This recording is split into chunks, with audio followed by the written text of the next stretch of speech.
நீங்க எல்லாம் காலேஜுக்கு போறீங்களா? எத்தனை பேர் இங்க காலேஜுக்கு இன்வைட் பண்ணிருக்கீங்க?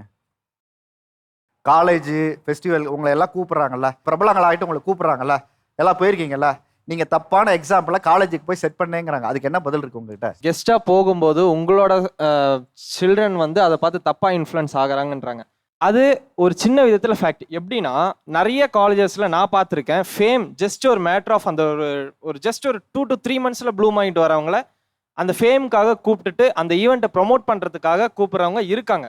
பட் தென் நான் ஒரு லாஸ்ட் 2 இயர்ஸாக போயிட்டு இருக்கேன் சார். நீங்க என்னோட பேஜ், நான் என்ன நம்பலன்னா என் பேஜ் செக் பண்ணா தெரியும். எஸ்ஆர்எம் இருக்கட்டும், இல்லை டிஜி வைஷ்ணவா, லோயலா, இந்த மாதிரி நிறைய பெரிய பெரிய காலேஜஸ் சென்னையில் இருக்கிறது நான் போயிருக்கேன். 1 or 2 times ஒருத்தவங்க போயிட்டு அதோட ஃபேட் ஆகுறவங்க இருக்காங்க. ஒரு 2 years கன்சிஸ்டண்டாக போனோம்னா, but there is something in them, right?